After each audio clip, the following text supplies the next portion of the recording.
The Woods had already decided to keep their secret long before anyone knew Marie Jackson's name. In the winter of 1947, when the frost lay thick on the Appalachian hollows and the trees stood like witnesses who refused to speak, a small bundle of records surfaced from a forgotten cabin near the ridge. They were not found with ceremony or announcement. They were discovered quietly, the way a body is sometimes discovered by accident, and far too late. The pages were yellowed, brittle, and smelled faintly of damp earth, as if they had been breathing the forest air for years. Names were written carefully, dates marked with unsettling precision, and between the lines lingered something harder to explain, a sense that the writer had been documenting more than events. At first, no one understood why the discovery made the locals uneasy. Appalachia had always been full of stories, whispers passed down by firelight, warnings wrapped in superstition, places people learned not to walk after dark. But these records were different.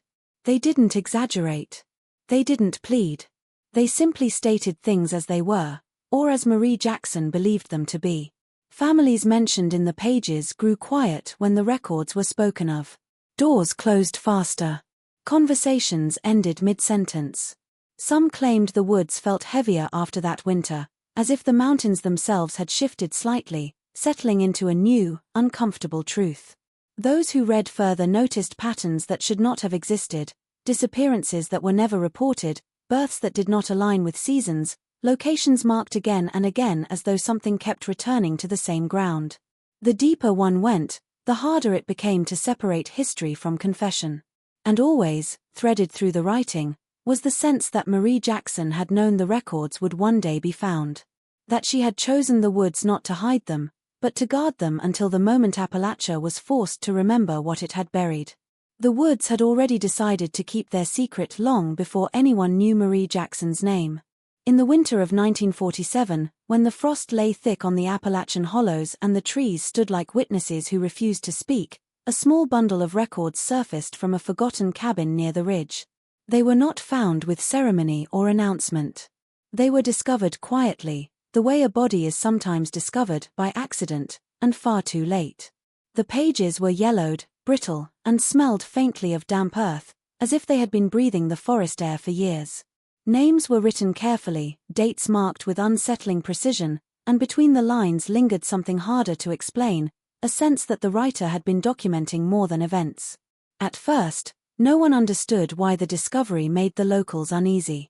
Appalachia had always been full of stories, whispers passed down by firelight, warnings wrapped in superstition, places people learned not to walk after dark. But these records were different.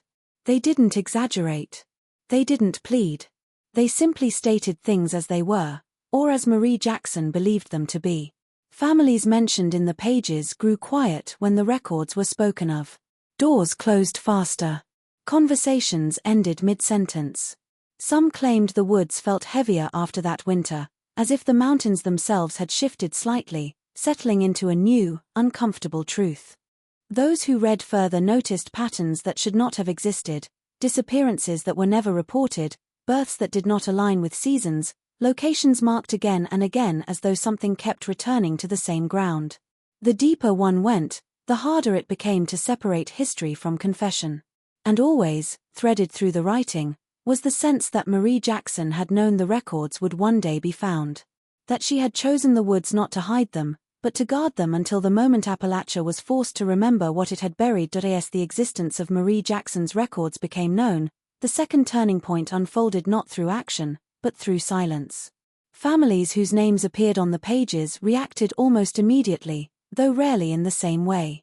Some claimed ignorance, insisting they had never heard of the people listed, even when dates and locations matched their own family land.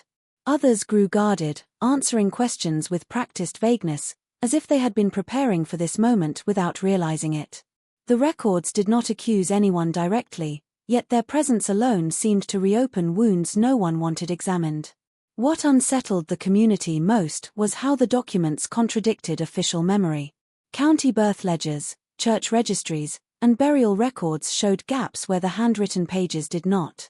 Children appeared in the records who had no recorded births, adults vanished without death certificates, and entire households seemed to shift from one hollow to another without explanation. Elders who had once spoken freely about the past now changed subjects or left rooms entirely. The discovery began to expose a quiet agreement that some things were never meant to be written down, and certainly never meant to resurface.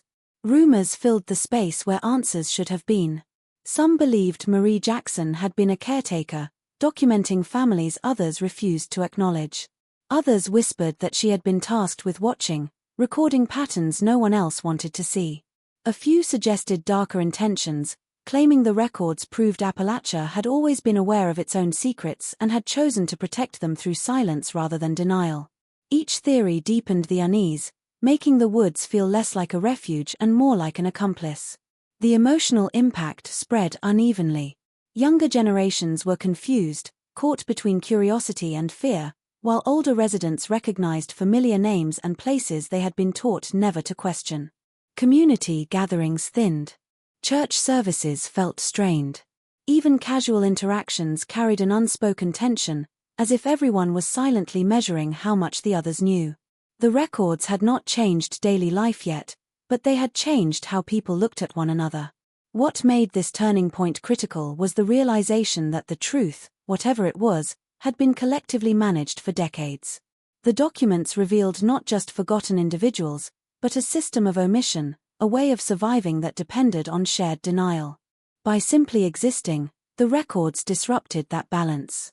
They forced Appalachia to confront the idea that its isolation had allowed stories to be shaped, erased, and controlled, and that the past preserved in memory was not always the same as the past that had actually occurred. The third turning point emerged when outsiders began to take interest in the records, transforming a local unease into something far more destabilizing.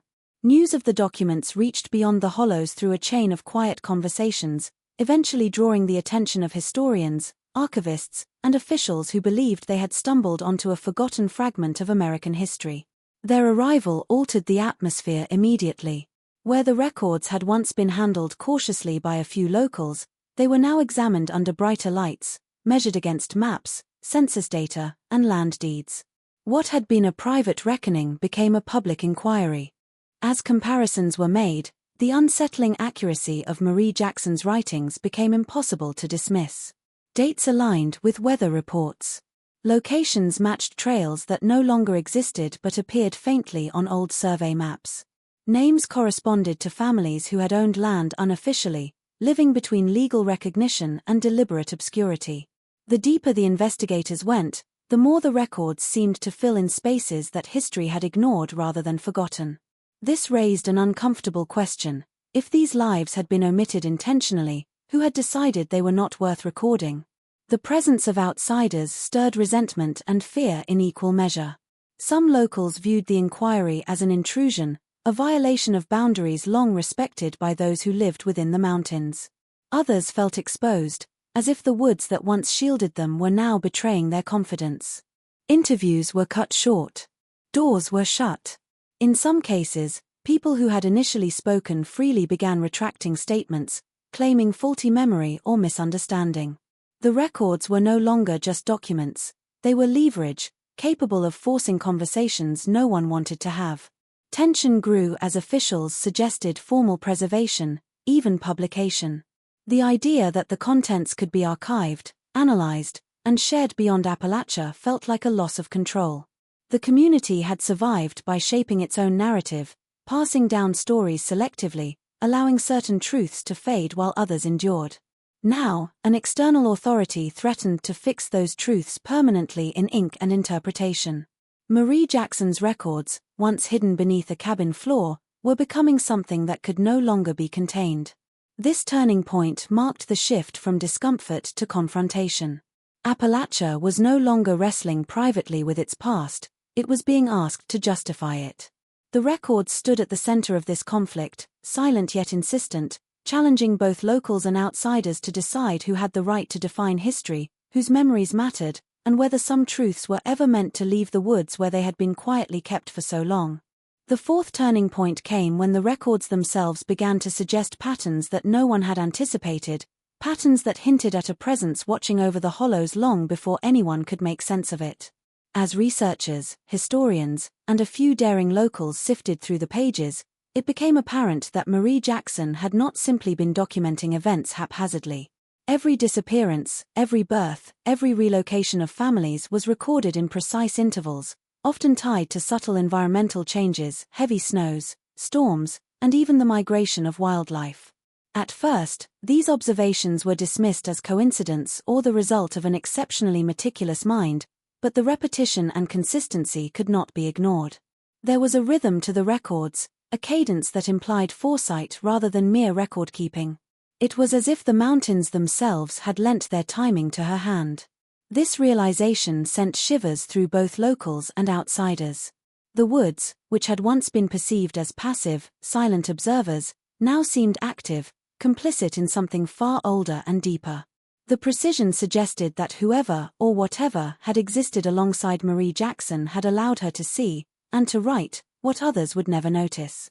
People began to question the boundaries between natural and unnatural, between the ordinary life of the Appalachian hollows and the subtle currents that moved beneath it. The records did not explain these forces, they only hinted at them, giving careful clues without commentary or warning. This made them more frightening, because it suggested an intelligence that did not intervene but observed relentlessly. Families whose histories were embedded in the pages grew increasingly uneasy. Some began reporting strange occurrences, livestock vanishing without explanation, trails through the woods that seemed unfamiliar despite familiarity, and the sensation of being watched when alone.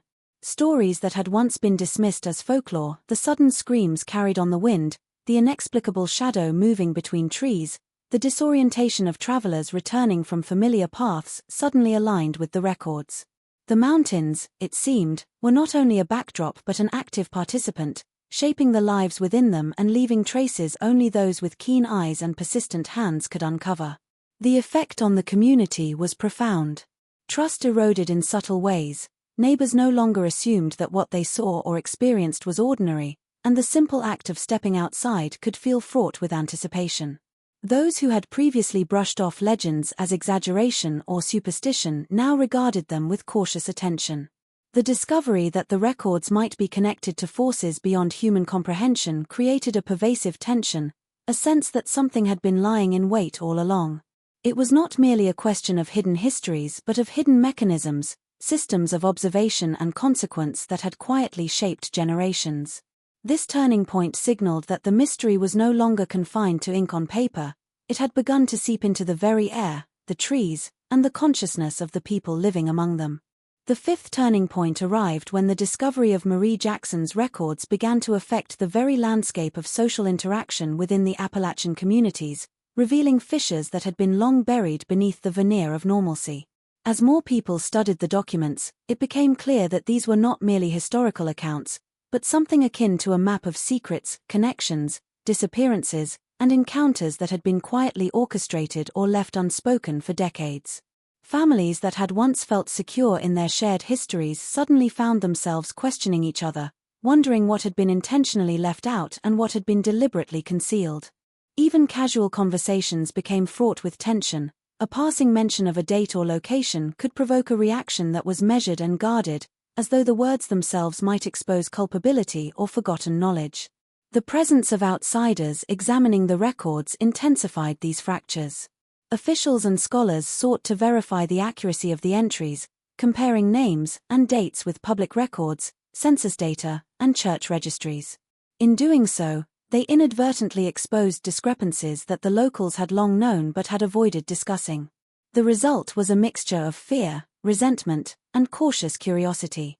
Some residents withdrew entirely, refusing to engage with anyone connected to the inquiry, while others clung to the records themselves, poring over them with a tense urgency, seeking explanations or confirmation of suspicions they had never voiced. The woods, already a symbol of isolation and secrecy, now felt like a charged witness to an unraveling social fabric, as if the trees themselves were aware of the shifting allegiances and silent accusations taking place beneath their branches. It also became evident that the records were changing the way the past was remembered, forcing individuals to confront events in which they had been participants, directly or indirectly, or had known about without acknowledging. Moments that had once seemed inconsequential, children disappearing for hours, unexplained livestock deaths, transient visitors who left without explanation, were now contextualized within a broader, more disturbing framework. The realization unsettled even the oldest residents, who had believed they understood their own family histories, because the records suggested that knowledge of past events had been selectively preserved, filtered through both omission and intention. The past itself felt less like a memory and more like a construct that had been carefully maintained, and now, suddenly, it was being dismantled piece by piece. Tension in the community deepened as people began to speculate not only about what the records contained but about the motives behind their meticulous compilation. Whispers of surveillance, of observation beyond human comprehension, grew louder, as though the mountains themselves were conspiring to reveal truths that had long been hidden. Trust fractured in subtle but unmistakable ways, with even close neighbors eyeing each other with suspicion. The discovery had transformed from an academic curiosity into a catalyst for social unrest, a force that reshaped relationships and prompted an anxious reconsideration of everything thought known about the Hollows, the families who lived there, and the silent observer who had documented it all. The sixth turning point came when the implications of Marie Jackson's records began to reach beyond family histories and whispered rumors, revealing patterns that suggested an almost preternatural awareness of events in the Appalachian region.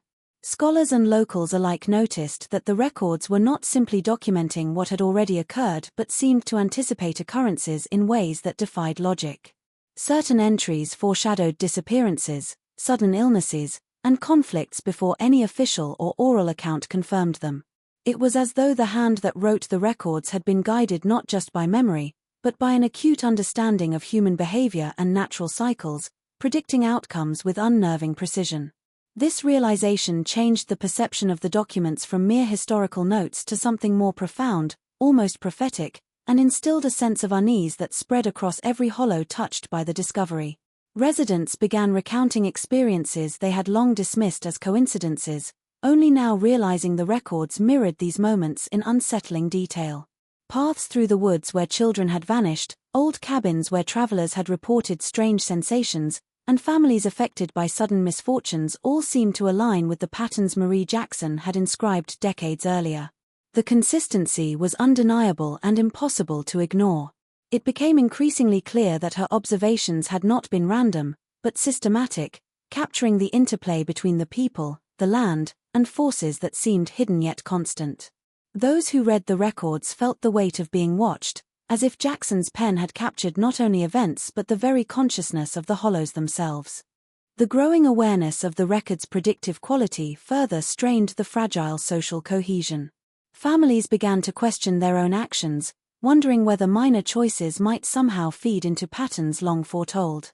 Some interpreted the records as warnings, others as accusations, and a few as evidence of powers they could neither comprehend nor control. The mountains themselves took on a new significance, no longer neutral backdrops to daily life but active participants in an intricate and invisible choreography. People began to move cautiously through their surroundings, sensing that behaviors, both theirs and their neighbors, were under scrutiny, recorded in ways they had only now realized. This turning point amplified the tension between secrecy and revelation. The records were no longer historical artifacts but instruments that challenged the community's understanding of time, causality, and observation. Those who attempted to dismiss or ignore them found that the patterns persisted in their own lives, small coincidences echoing the entries and reinforcing the idea that Marie Jackson's knowledge had never been ordinary. With each revelation, the Appalachian woods felt more alive, more conscious, and more capable of shaping destinies. The discovery had shifted from mere documentation to an unsettling reality. The past, present, and perhaps even the future were interwoven within these pages, and the Hollows themselves had become complicit in their own unveiling. The seventh turning point emerged when the discovery of Marie Jackson's records began to generate fear that extended beyond private knowledge, reaching into the very fabric of the community's daily life. By this stage, the contents of the documents had been studied extensively by a mixture of locals, historians, and curious outsiders, and their implications could no longer be ignored. The records detailed events and patterns that were so precise that some began to suspect a deliberate orchestration behind what had previously seemed random. Names and places that had appeared innocuous at first now revealed connections to disappearances, strange illnesses, and sudden deaths that had long puzzled families. The very act of recognizing these patterns created an atmosphere heavy with suspicion, as though the mountains themselves were pressing down on those who dared to read too closely. Residents began to act differently. Children were kept indoors more frequently, paths through the woods that had once been taken for granted were now avoided, and long-standing family traditions were questioned or quietly abandoned. Adults spoke in half-sentences, hesitant to reveal knowledge that might align too closely with the records, fearing judgment or misunderstanding. Even casual conversations became charged, with pauses where there had been none, as if everyone was silently measuring how much the other knew. The fear was not of immediate danger, but of the revelation itself, the sense that the records had exposed layers of reality the community had preferred to leave untouched. Old stories, once dismissed as superstition, now resonated with newfound credibility, heightening anxiety and stirring memories long buried under the routines of daily life. At the same time, outsiders began to notice the subtle but unmistakable tension. Historians and archivists documented reactions with clinical interest, unaware of the deeper emotional currents at play, while journalists reported on the discovery in ways that amplified curiosity and, inadvertently, anxiety. Some families feared that attention would invite scrutiny or even exploitation, while others wondered if the records contained knowledge of events yet to unfold. The documents, once silent, seemed to pulse with the life of the mountains themselves, reflecting the rhythms of both the people and the land. It became increasingly difficult to separate observation from influence, memory from prophecy, or natural occurrences from what Marie Jackson had chronicled with such meticulous care. This stage marked a turning point because it transformed the records from historical artifacts into instruments of communal unease. Appalachia's isolation, once a protective shield, now seemed insufficient against the implications of her work. The hollows, the cabins, and the forested paths were no longer neutral spaces, they had become active participants in a story that demanded attention.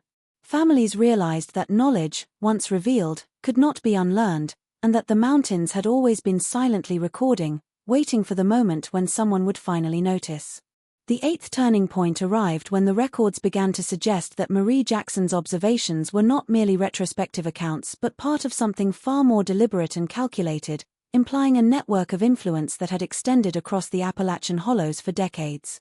As scholars and locals continued to examine the documents, they noticed recurring motifs, specific families appearing at certain locations at precise intervals, patterns of disappearances aligning with natural events, and references to gatherings that no one alive had recollected attending. At first, these patterns seemed coincidental, the result of meticulous note-keeping, but as the number of repeated sequences grew, the idea of randomness became impossible to maintain. It was as if Jackson had been mapping behaviors, movements, and events with the precision of a watchmaker, creating a framework that connected individuals, places, and time itself in a web that no one outside the pages fully understood. This realization had a destabilizing effect on the community. Families whose names were mentioned frequently became increasingly guarded, careful not to discuss activities or movements that could be linked to the records. People who had once trusted neighbors found themselves observing even the most mundane behaviors with suspicion, wondering whether actions as simple as traveling to a market or attending church could be traced within the network Jackson had documented.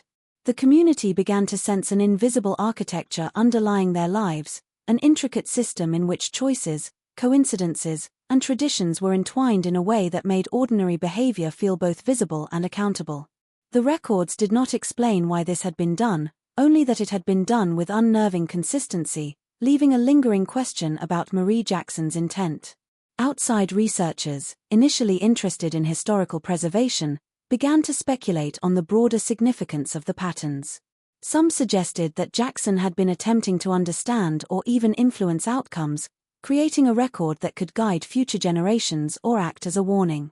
Others proposed more sinister possibilities, that the records documented events that were orchestrated or manipulated in ways that were imperceptible at the time but evident in hindsight.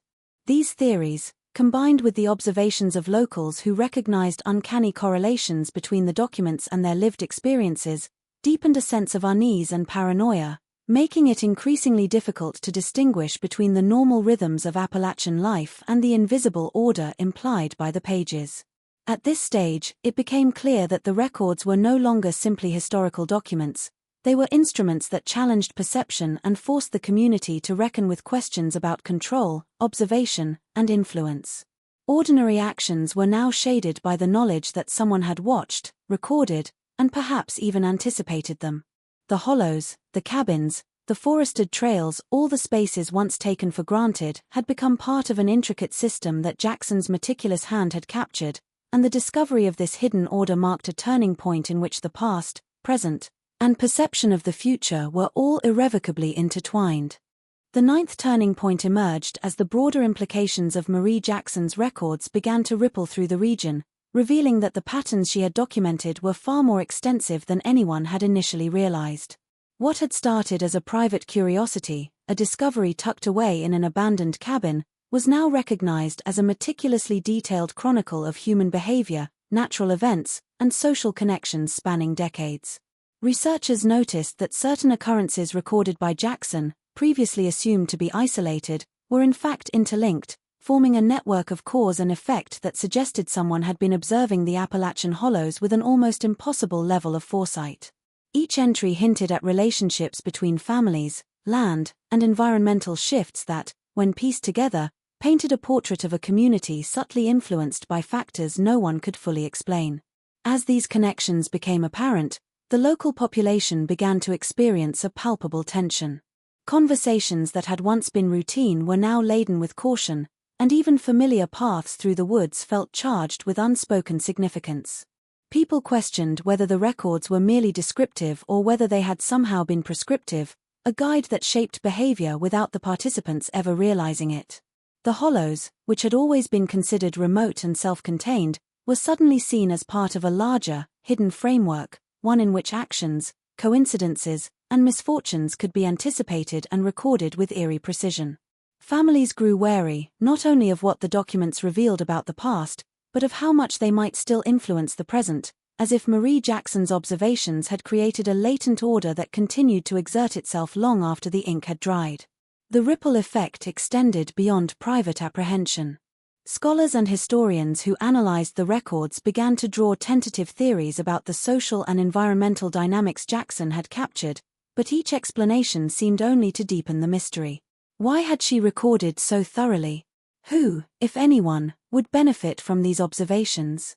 And most troubling of all, had she foreseen that her records would one day be discovered, changing the perception of the region forever? The answers remained elusive, fostering a climate of speculation, unease, and reverence for a figure who had long been invisible to history. The act of discovery itself transformed from an academic exercise into a psychological force, shaping the behaviors, beliefs, and fears of those who encountered the documents. This stage marked a critical shift because it revealed that the records were more than historical artifacts, they were catalysts, forcing Appalachians to reconsider the very nature of their past. By exposing connections that had previously gone unnoticed, the documents challenged assumptions about memory, truth, and community, suggesting that history was neither fixed nor private, but woven into patterns that could be read, interpreted, and perhaps even manipulated. In doing so, the records blurred the line between observation and influence, leaving the hollows forever altered by the knowledge that what had once seemed random or isolated had in fact been part of a complex, deliberate design. The 10th turning point arrived when the true weight of Marie Jackson's records became undeniable, not through a single revelation, but through the accumulation of patterns, connections, and consequences that no one could ignore. By this stage, the discovery had moved beyond mere historical curiosity or local unease. It had begun to reshape the way the Appalachians perceived themselves and their surroundings. The records, once hidden beneath floorboards and forgotten by time, now demanded recognition as more than just documents. They were a mirror reflecting generations of secrets, choices, and unspoken knowledge. Families who had previously dismissed or ignored the entries were forced to confront the uncomfortable truth that their lives, their histories, and even their decisions had been observed, recorded, and perhaps even anticipated by someone who understood the hollows in ways they never had. The implications were profound. Ordinary events that had once been explained away by chance or tradition were now cast in a new light, as if the records were revealing a hidden logic that connected people, places, and moments across time. Disappearances, sudden illnesses, unexpected arrivals, and departures. All the irregularities that had long been whispered about in hushed tones now appeared to follow patterns that Jackson had anticipated. The mountains themselves seemed to take on a presence, as though the hollows had been silently alive, influencing the course of human activity while remaining invisible to those who lived within them.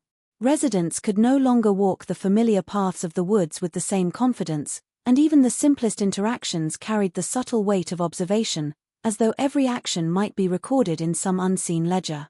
The community's response shifted from curiosity to a mixture of fear, reverence, and profound uncertainty. Some tried to protect the records, keeping them secret to prevent outside interference, while others feared the implications of continued exposure, worried that knowledge alone could trigger consequences they were not prepared to face. Scholars debated the intent behind the meticulous documentation, speculating whether Jackson had been attempting to guide, warn, or simply observe, but none could fully account for the accuracy and consistency that made the records so disturbing. The documents suggested a consciousness, human, natural, or something in between, that had been shaping, watching, and recording long before anyone realized it, leaving the hollows both exposed and inexplicably ordered. This final turning point transformed the discovery from a localized mystery into a force that would haunt the region indefinitely. The records were no longer passive artifacts, they had become active agents in the consciousness of the Appalachians, challenging perceptions of history, fate, and control. What had once seemed like isolated observations now revealed themselves as threads woven through generations, binding the past, present, and perhaps even the future together in a pattern that could neither be ignored nor undone, leaving the mountains forever changed by the quiet diligence of one woman who had recorded everything with unerring precision.